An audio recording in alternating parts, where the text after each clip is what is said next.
All right, we're doing something a little different today at Goldfinger Capital. I'm speaking to a regular investor, just a regular guy. He lives in the Netherlands. Michiel Boelens. How are you?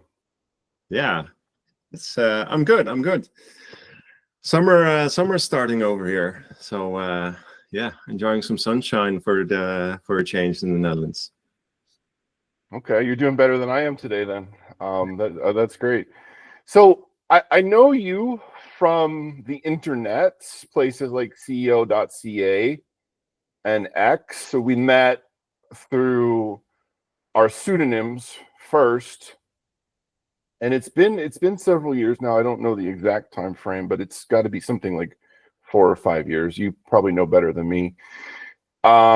And I found this conversation to be interesting and an interesting idea, and I'm glad you said yes to it, because I'm interested to hear your journey over the last several years as an investor in the junior mining sector and let people get to know you a little better. So why don't you tell us a little bit about yourself and how you got into the junior mining sector? Yeah, sure. Well,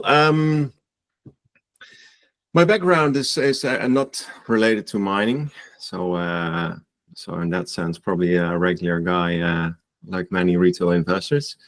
I've got a background in actually in construction and in real estate, corporate real estate management, and I also have a company in that one.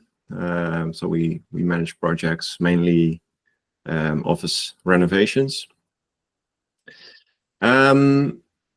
So I basically got involved in with the sector probably around financial crisis back in 2008, 2009. Kind of basically interested in the monetary system. So it started around that time when my father took me to a meeting of Willem Middelkoop, who obviously is known in the sector and who's also is Dutch. And yeah, basically started all there. At that time, I just started my career, my professional career. So basically didn't have any money to invest in anyway. But I did start following markets and put some of my savings in, which was not a lot. And if I remember correctly, probably gambled it away in a couple of years' time or whatever, and started over again. But it did spark my interest, and I started out bought a couple of physical coins and stuff like that, but pretty soon I started investing as well in mining stocks, which started out with basically with the majors. But as we all know, well, majors deplete their resources every day, and they look for new assets, right? So yeah, well, I learned more about the sector and dove further into it. My interest began to basically broaden, and yeah, pretty quickly I was down the rabbit hole from the majors to the mid tiers to the juniors. When would you say that was? You know, when did you make the transition from the large caps down the food chain? Well, it was probably before 2018, probably even before 15, 16, somewhere around that. For me, over the years, as I said, I started really small, and well, right now I've also with my company I have a lot a bit more capital to invest, so it all became a bit more serious. Mm-hmm. And I think that started probably around 2018 or something. Yeah, and the transition from basically focusing, because right now I'm basically focused fully on early stage companies, and that transition probably took place around, well, from 2015, 14, around there till 2020 or something.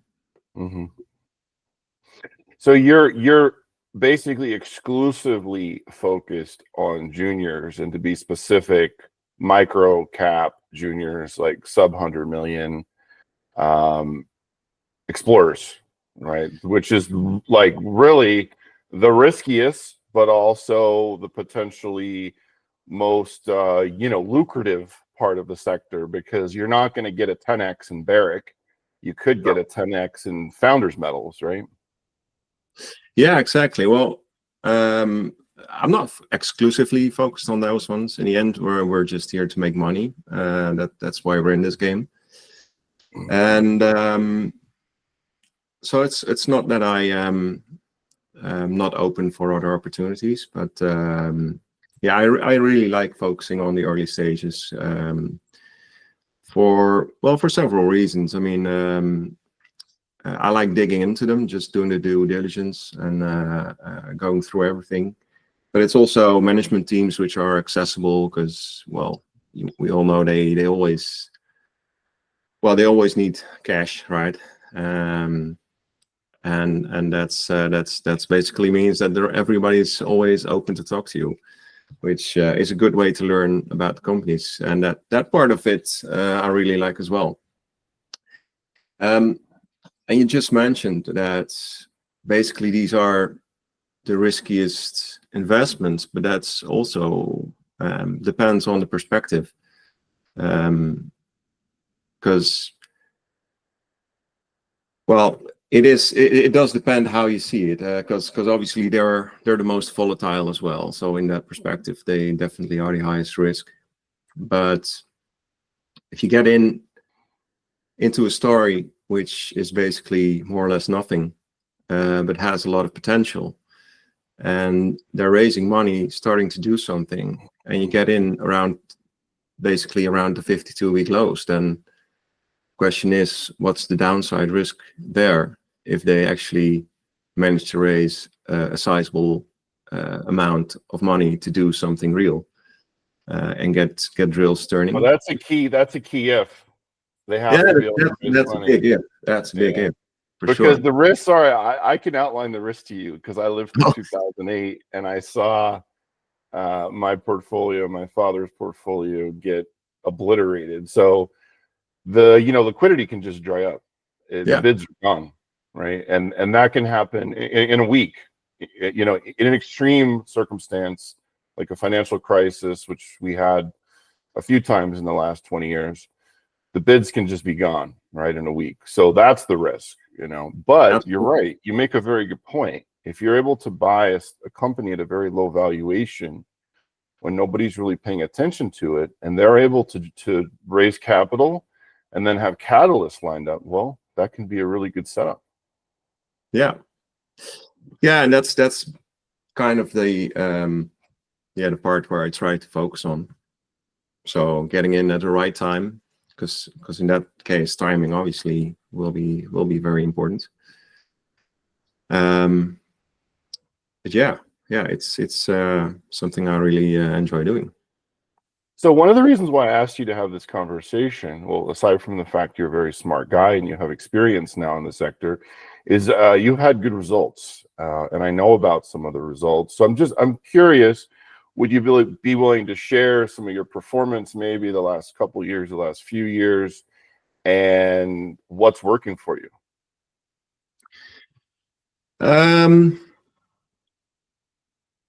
Well, it's if you really want the numbers, I have to dive in. But yeah, I had definitely had some good years. I think 2023 was a 90% result for my portfolio. Last year was not too bad either. I don't know the exact number. It wasn't 90% again. Can't do that every year. But yeah, I definitely had some good wins. Being early in Founders Metals was definitely contributed to the portfolio. Hercules Metals as well, in there at 23 cents.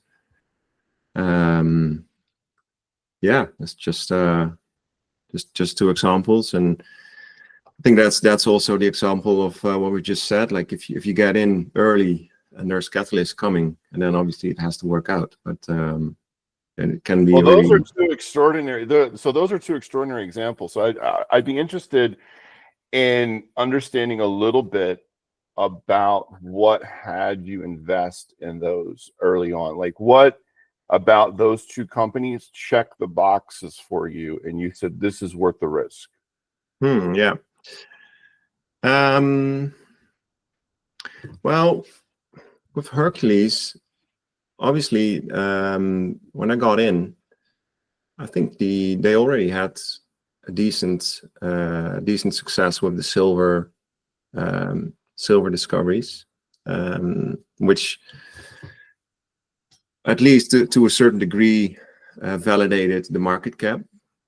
And there was a news release out at the time that they actually hit copper mineralization, which for me, reading that news release, it just seemed that they were onto something. Mm-hmm. And at that point, I bought a lot more. And that was that in early 2023? Yeah. I don't know the exact timeline. We need to. Yeah, I think that must have been in the first half of 2023. You said you got in at 23 cents. So you Exactly. did you participate in the financing and then you also bought on the open market? No, with Hercules, I didn't participate in the financing. Okay, you just bought in the market. Okay. Yeah, I did. Yeah, just been checking. It must have been like August or something. Okay. Yeah. Yeah. Okay. Wow. Good timing. Wow. So it was basically with Hercules, you said, look, the silver, supports the valuation just based upon, what they've drilled to date and the potential that you see. But then when this news came out about the potential for copper, maybe they're in a porphyry system, you said, well, there's the blue sky. Is that it? Yeah, that's basically it. Yeah. Mm-hmm. Yeah. And then you got lucky. Yeah, exactly. But better be lucky than smart, right? Yeah. That was a pretty good one, man. Okay. And so I assume you took your profits on that one because the stock ran so hard, it was probably impossible not to take profits at some point. Well, at some point for sure. But yeah, I did stay in way too long. Actually, on the Friday that it peaked, I had my sell order in at 160 after it started going down, so it never got filled. And oh man, I took some profits, but not nearly enough. You can't be lucky all the time, right? No, you definitely can't be lucky all the time. Still, Nobody can be lucky all the time. Still, it was a good one.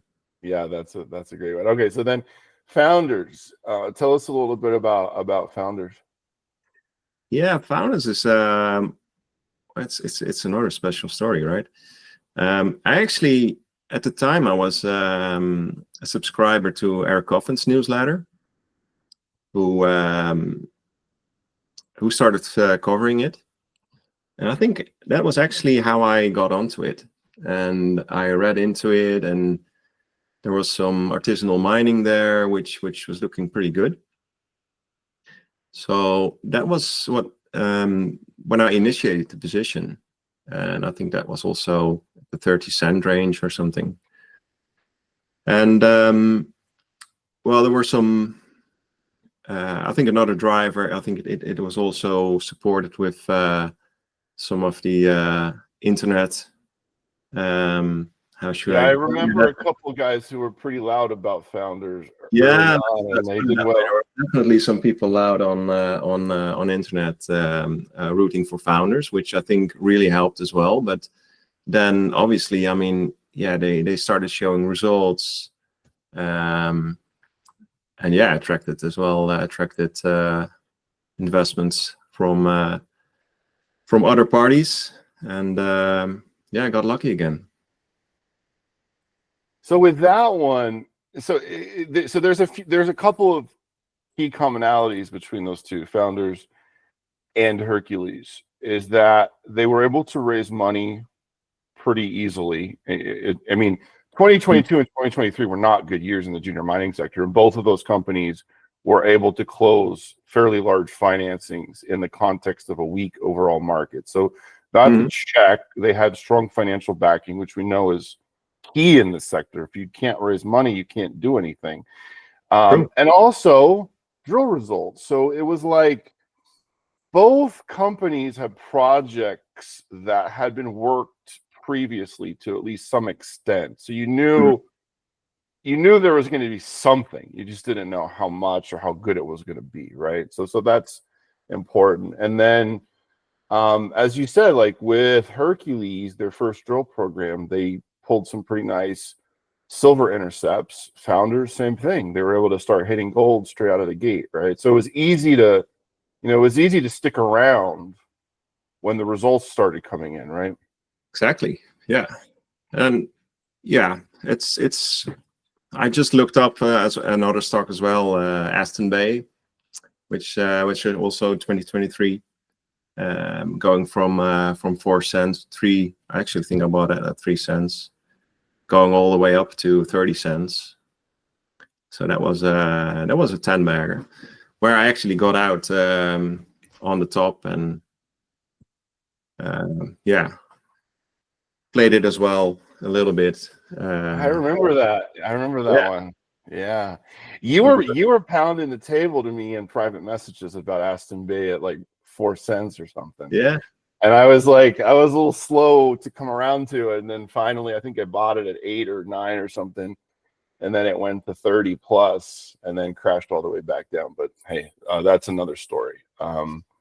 Exactly. Yeah, you also pounded the table on founders to me early on, and I didn't listen. So that's on me. Okay. So those are good, big wins, great stories. Let's hear a blunder. One of your worst investment How much time do you got? Well, we got some time. Go for it. Well, actually, one that comes to mind was Libero Copper, which is now called Giant Copper Resources, I think. Copper. But I actually got in when they first started drilling, and which basically I pretty much got it right, and the stock rocketed up, and it was like I don't know, 3, 4, 5x. I don't know how much. And actually, I was on a holiday at the time when it happened. I was looking at my phone. I was like, "Oh, this is nice. I just paid for my holidays. This is good." But then, they ran into some issues with NGOs and stuff, and basically it came back down. And stubborn as I was, I just I did not take. Well, I don't think I took any profits at that time, and ended up with I don't know it exactly, but I wouldn't surprise if it ended up being a loss overall. So that was one that. A round trip. It was a round trip, huh? Yeah, it was a round trip. One more recently that just didn't work out. Is Avanti Gold in the Congo, the DRC. I actually got into the financing there, I think at the 12 cents or something. And I mean, I really like the story as well, and I still do. They've got 3 million ounces in the ground, and their market cap is like sub 3 million at the moment. And it's high grade as well, near surface, so it's really an interesting deposit. But it's in the Congo, and then obviously a year ago, basically when I got into the financing, there were the M23 rebels. I remember that. yeah. So I was pounding the table as well on Avanti, but that just, well, so far at least, it hasn't worked out, and they're in a pretty tough spot right now, and they're trading at 3 cents or something. So I got in at 12, and and there was a big fund that actually got out when I got in. So they started selling during the financing, actually. And they sold it down, so they couldn't even close the financing. or they closed the financing, but they couldn't raise the money they were set out to raise. And the stock went drifting further down and down, just totally hammered into tax loss selling as well. So basically, when tax loss selling started, the fund basically was done selling. But then tax loss started, so it got even hammered further down. And yeah, that was a painful one for the past year. But so with Avanti Gold, which by the way I don't know, so you're saying it's in the DRC. They have 3 million ounces at a pretty high grade, and the market cap is sub 3 million. Yeah. Wow, that's surreal. So that means the market believes that the project has no chance of ever being a mine because of the location, that's jurisdiction. not surprised. Yeah. Yeah. And it's not like there's no, it's not that it's an incompetent team or whatever. I mean, their CEO is one of the B2 Gold founders. They got very successful business people in there as well, who also were on the board of Asante Goldfields. Mm-hmm. They got other experienced people in there as well, from Jaguar and Lavras and BHP. They got the former country manager for BHP for DRC. So they also got people who actually are familiar with the country. So their team is actually I'd say their team is pretty good, but it just so far didn't work out, and that shows like there's jurisdictional risk, and that's real. I mean, jurisdictional risk is both of those companies you mentioned, Avanti and Copper Giant. So in the case of Copper Giant, I remember that I was a shareholder then too. That was 2022. They drilled a big hole, and then they ran into some problems with the NGO and some pushback. Yeah, and so jurisdiction risk is real in the sector, and actually it's especially when you go to Africa or Latin America, it can be a very big deal. And that's why often juniors in those continents, those countries, trade at discount to companies, let's say in Idaho or Arizona or Ontario. But the jurisdiction risk is so prominent in the sector because every project has jurisdiction risk. Even if you're in Ontario, you could have First Nations problems. You could, there's all kinds of issues that can crop up. And I actually know a number of investors in the sector who love to just focus on Africa because things can be so cheap there. Yeah. And the jurisdiction risk is often overstated, especially if Africa, like Namibia, like certain countries are actually really fine to operate in. Absolutely, yeah. But then even those countries where it's fine to operate in, I mean, I think Zambia is a good one, where there's just big mining companies who contributed a big part of the GDP basically. Mm-hmm. Even in those countries, it still can be tricky. We saw it's. I saw it with one of my other positions, Midnight Sun, where last year they had some issues as well, and in the end it was all solved correctly as it should. But they did lose a lot of valuable time there, and it just shows. Even in the good jurisdictions in Africa, things can happen, and then the thing is when they happen, everything just takes ages. It takes a long time, and I mean, so the rule of law will work there, those countries, but then still, I mean, time is also money, right? Yeah, it's a different culture. Things don't happen as fast in some places in the world, and people aren't quite as motivated. The structure of the regulators is not quite the same, and incentives are a little different. So you have to understand the local culture. And that's actually a real key. And, to people who are learning about this sector, one of the most important things is to understand the CEO of the company and how well they understand the local culture, mining regulators, do they speak the language, all those things. And sometimes it's tough when you have a CEO who lives in Vancouver with a project in Zambia or something. Yeah, absolutely. No, but I think you really touch on an important point there, because well, it's often said that people are key, but I just think it can't be said enough.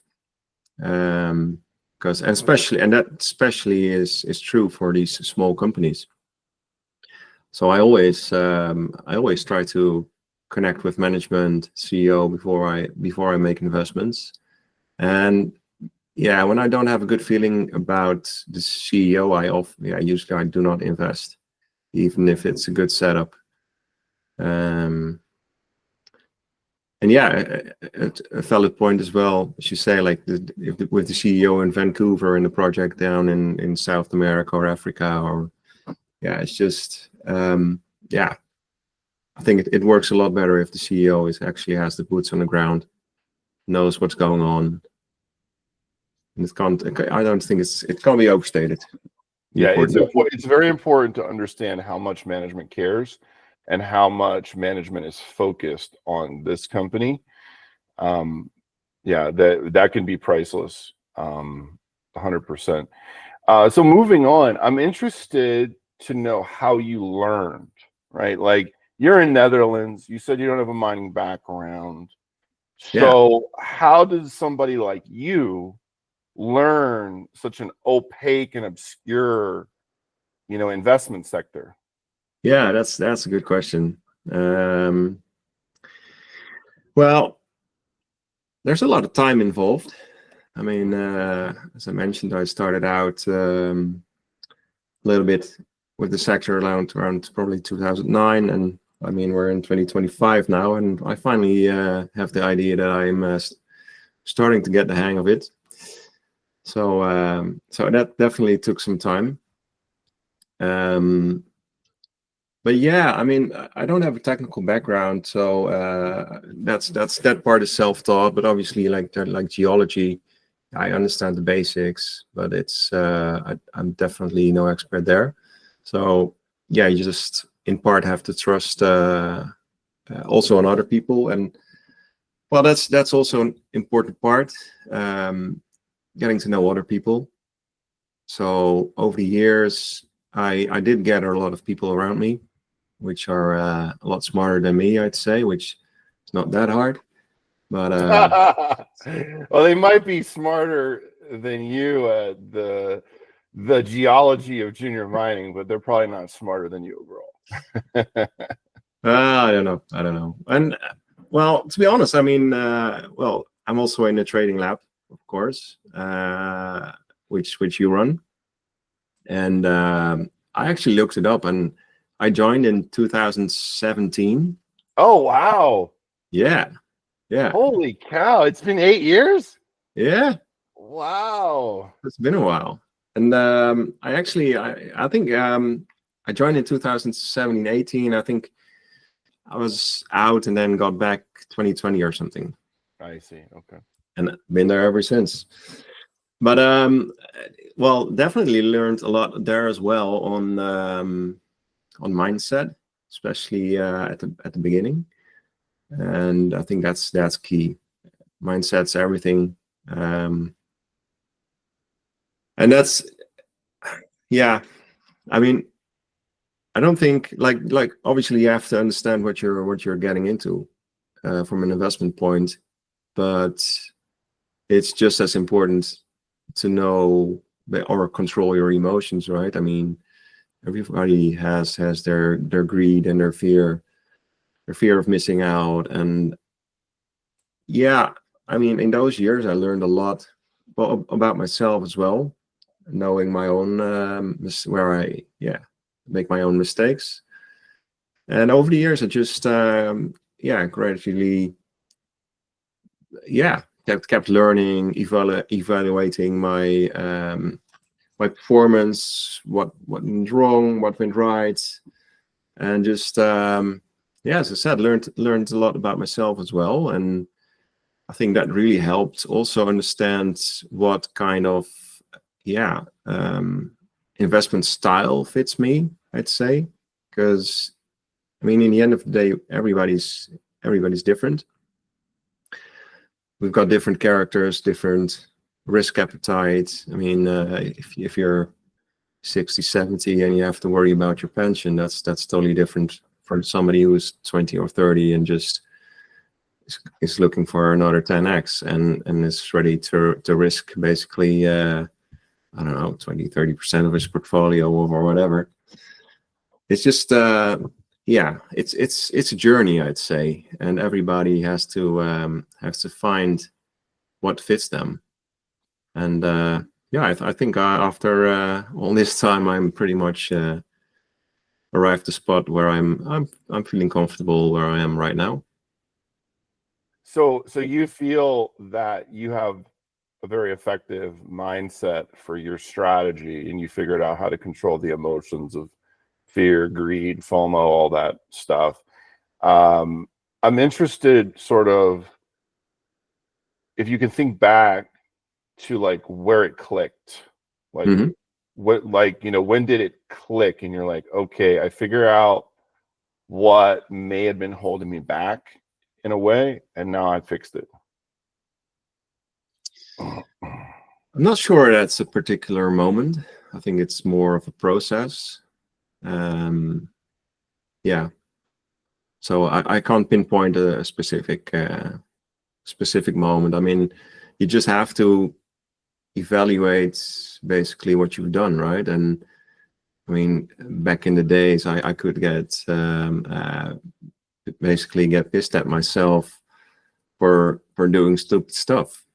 But I mean, right now it's just I'm emotionally probably more stable, and what's in the past is in the past, is done, and the only thing you can do is learn from it and move on and look forward, right?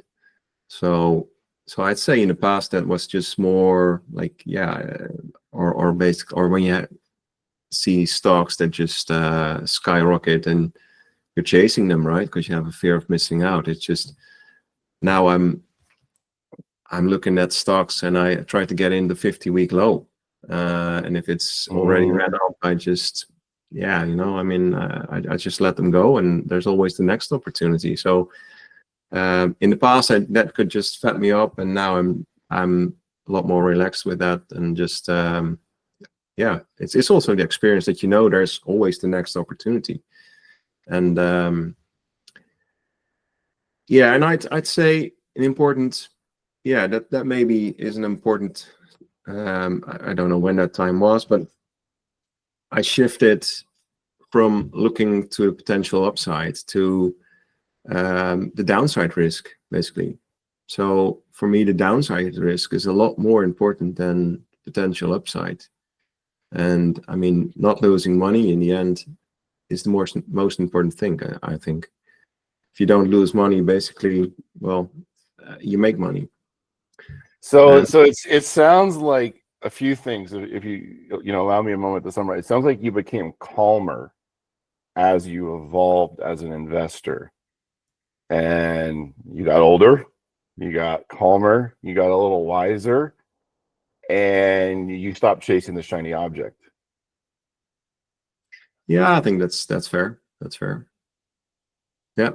And so, and also shifting the psychology to, like, if we see a stock run from 20 cents to 60 cents in 3 days, well, there's a lot of money has been made, but when it's 60 cents, it's not 20 cents anymore. So now there's a lot more risk. So if I FOMO into it at 60, why am I buying it? Like, what's the rationale here? Am I buying it just because it did a 300% move in 3 days? That's not a good rationale to buy a stock. That's a horrible rationale, right?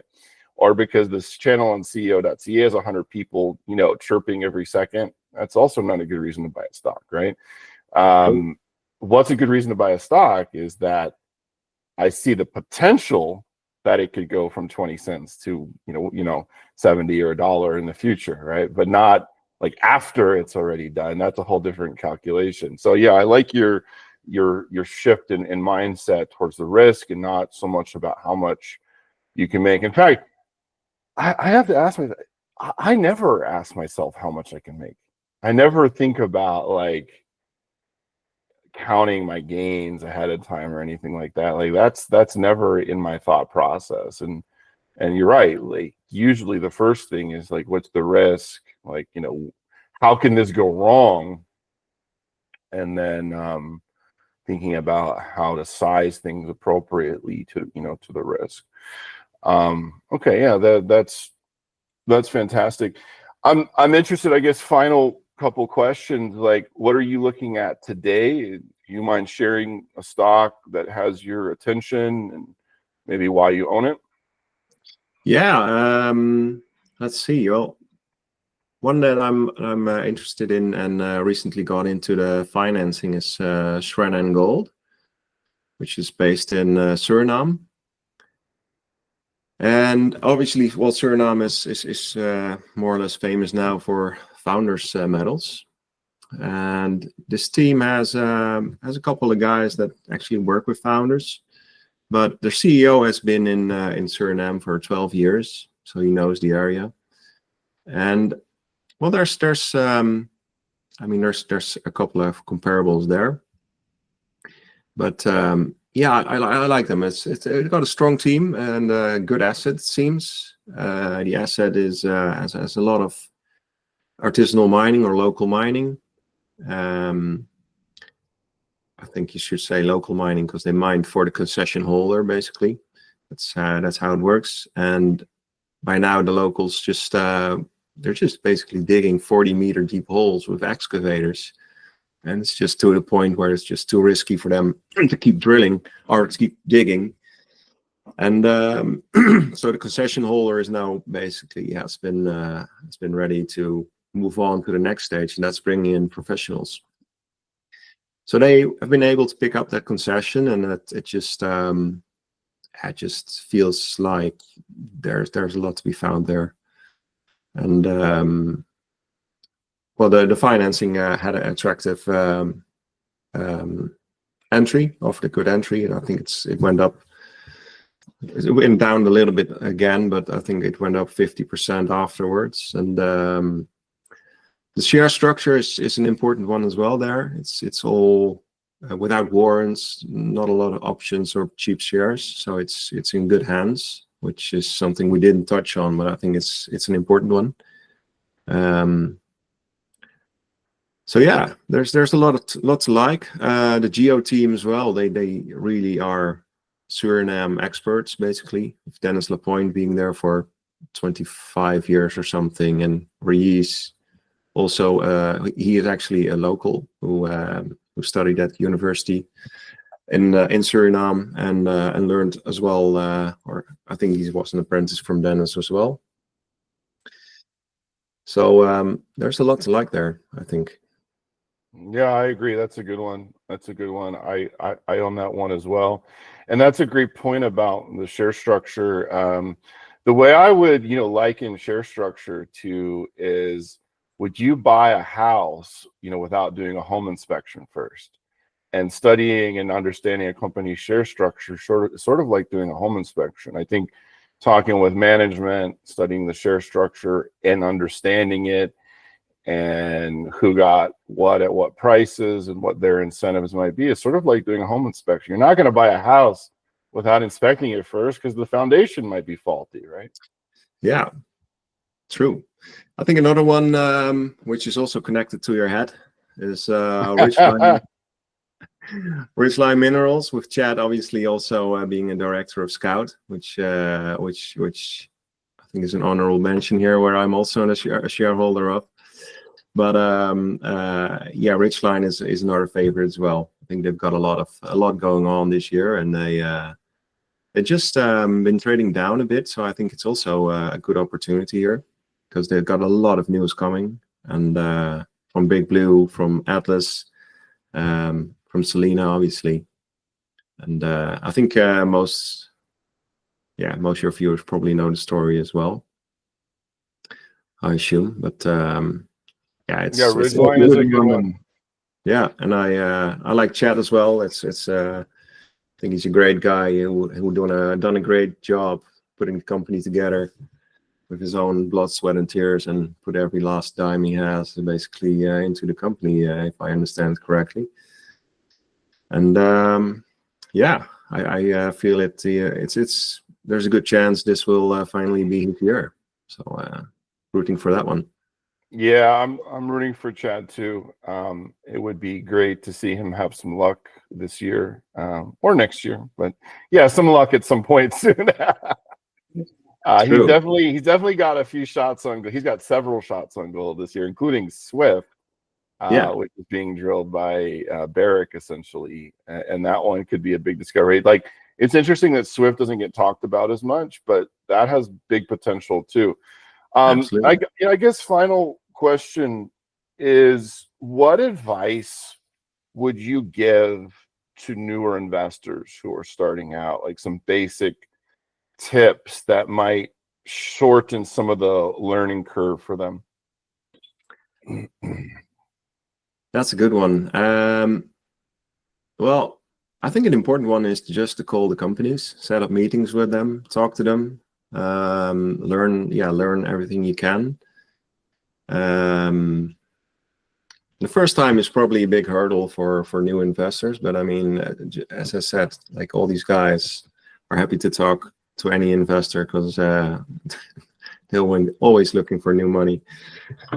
So they're the nicest guys out there. But no, apart from that one, I think it's it's important to cut out the noise as much as possible. I mean, there's a lot of gurus out there, influencers, and whatever, people that appear to know what they're doing. And then, I mean, especially new investors, I think they often just follow people around without thinking or without doing their own due diligence. So I think that's the most important thing, doing their own due diligence as soon as possible, asking questions. I mean, I talk to a lot of people as well, and if people send me a message, I'm always happy to talk to them, and talk stocks or whatever. It's just I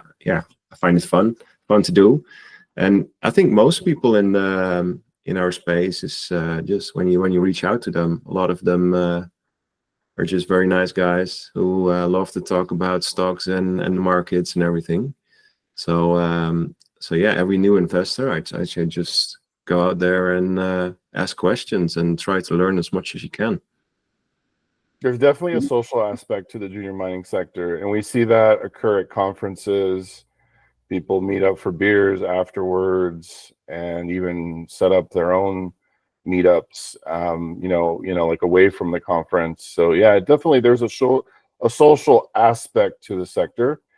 And also knowing what's noise and what's maybe not so helpful to read and look at is important. And so well, oh, sorry. Well, just to go into the noise, specifically what I'm meaning with that is that you just need to read the disclaimers, right?